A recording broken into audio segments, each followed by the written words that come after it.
Hello বন্ধুরা, আশা করি সবাই ভালো আছো। আজকে আরেকটা নতুন ভিডিও নিয়ে আসলাম। আজকের ভিডিওটা কোথা থেকে শুরু করব সেটাই চিন্তা করছি।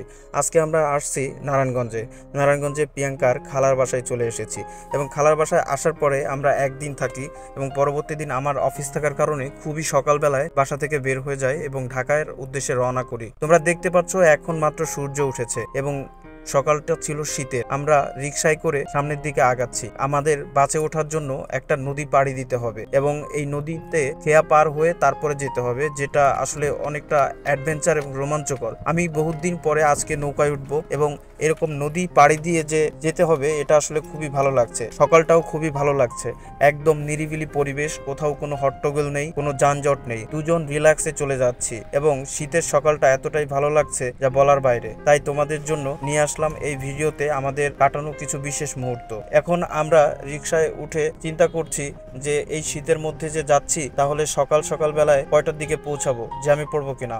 অতঃপর আমরা চলে আসি খেয়াঘাটে। এখানে আসার পরে এতটাই সুন্দর লাগছে বলার বাইরে।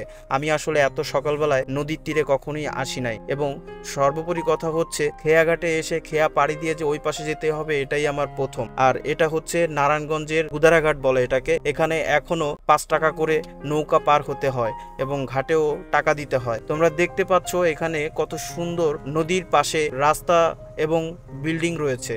এগুলো আসলে সত্যি মনোমুগ্ধকর। ঢাকার মধ্যে এরকমটা দেখাই যায় না। ইট পাথরের দেয়ালে মানুষের জীবন যখন একদম সংকটাপন্ন হয়ে যায় তখন ঢাকার বাইরে থেকে ঘুরে আসা উচিত, তাহলে মন এবং শক্তি দুটাই ভালো থাকবে। এখানে দেখতে পাচ্ছি একটা বালগেট জাহাজ। এই জাহাজে করে বালু টেনে নিয়ে যায়। অনেক সময় এরা বিভিন্ন অ্যাক্সিডেন্ট এবং বিপদের শঙ্কামুক্ত হয়ে চলে। তোমরা দেখতে পাচ্ছ আমরা ঘাটের কাছাকাছি চলে এসেছি। অতঃপর আমরা নৌকা থেকে নেমে চলে আসলাম। এখন সামনের দিকে আগাচ্ছি। এই ঘাট থেকে বেরোনোর সময়ও ঘাটে টাকা দিতে হয়। এখানে 2 টাকা করে দিতে হয়, যেটা গ্রাম অঞ্চলে দেখা যেত বেশ কিছু বছর আগে। এখনো যে এই ঐতিহ্য নারায়ণগঞ্জে রয়েছে এটা আসলে সত্যি একদম আলাদা একটা মজার বিষয়। তাহলে আমরা চলে যাচ্ছি এবং যেতে যেতে তোমাদের দেখাবো কোথায় টাকা নিচ্ছে এবং আমরা টাকা দিয়ে চলে যাব বাস স্ট্যান্ড। এই বাস স্ট্যান্ড থেকেই আমরা বাসে উঠে ঢাকার উদ্দেশ্যে রওনা করব। যেহেতু আমরা দুজন অনেক রাত্রে এসেছি তাই আর গাড়ি নিয়ে বের হইনি, বাসে করে চলে এসেছি। এখন আমরা যাচ্ছি বাস স্ট্যান্ডের দিকে। এখানে সকাল হওয়ার কারণে সবগুলো বাস দাঁড়িয়ে আছে, এখন পর্যন্ত যাত্রী উঠে নাই।